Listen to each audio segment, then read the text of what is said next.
Et une fois que vous êtes arrivé à destination, eux veillent sur vos vacances. Dans les stations balnéaires, les brigades nautiques scrutent chaque embarcation, du yacht au paddle.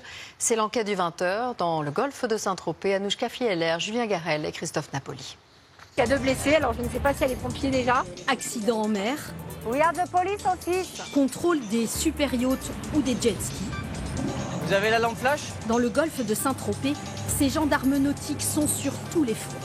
De jour comme de nuit, ils veillent sur une population multipliée par 10 en été. Brigade nautique des Lycemps, bonjour. Donc un 63 mètres, une infraction au mouillage. Un très gros bateau a jeté l'ancre dans une zone non autorisée. Il peut abîmer les fonds marins et les herbiers de Posidonie. On appelle ça le poumon de la Méditerranée, donc c'est un problème environnemental. Nous, la gendarmerie, on prend ça très au sérieux. Le capitaine du navire est américain. You are not in the good place. Les explications à bord se feront donc en anglais. Look at the Gulf. There is 2 areas. Il peut risquer une forte amende quand même pour avoir mouillé hors zone. C'est des milliers d'euros.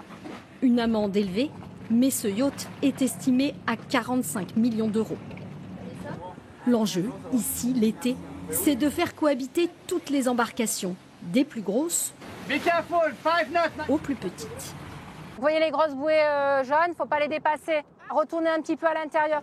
Vous vous attendiez à vous faire comme ça contrôler par les gendarmes? Non, pas du tout. Je pense que c'est bien, au moins on se sent plus en sécurité. Ce jour-là, soudain, On vient d'avoir une explosion à la station essence. On vient d'entendre qu'il y a une explosion d'un bateau qui est en train de faire de l'essence. Là, ils nous disent qu'il y a 2 blessés. les gendarmes vont faire les premières constatations. Ici, le rouge et blanc, là. D'accord. C'est ce bateau qui a pris feu. Guillaume, en vacances, était à bord avec ses grands-parents. Tout d'un coup, tout a explosé. Il y a vraiment tout qui a volé. Mon petit frère qui était à l'arrière s'est retrouvé projeté dans l'eau. Ma grand-mère a été très blessée. Sa grand-mère, grièvement blessée au pied, est transportée à l'hôpital par hélicoptère. Tous les témoins sont encore sous le choc. Vous en sortez bien. C'est la bonne étoile, là. Vous inspirez, vous soufflez. Si vous avez besoin derrière de parler, c'est important de ne pas le garder, d'accord? L'enquête commence immédiatement. Il y a des vidéos, vous savez s'il y a une caméra là qui filme? Voir si on a des taches de sang ou des dégâts particuliers sur le bateau et surtout regarder pour l'instant si on n'a pas une voie d'eau pour s'assurer que le bateau coule pas et crée pas une deuxième pollution dans le port. Faire activer les techniciens en identification criminelle, bon, même s'il n'y a peut-être pas ce côté criminel derrière, mais bon, faut fermer les portes, quoi. Le lendemain, à la nuit tombée, Il y a de la lumière là-bas. Laquelle? La petite, toute seule, là?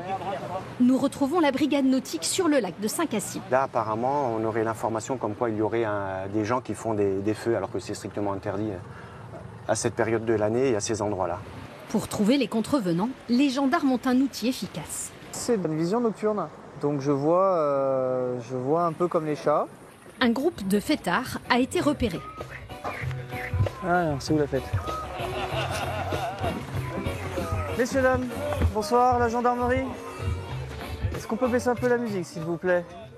Ici, les feux de camp ou les barbecues sont strictement interdits. Ben là, vous allez l'éteindre, c'est une Il n'y certitude. a pas de problème, vous inquiétez pas monsieur, je vais le faire, mais vous pouvez, c'est pas pour 2 secondes de plus que ça va tout crever. Hein. Et dans la région, ça brûle de partout. Parfois, c'est juste un simple barbecue, parfois c'est une cigarette.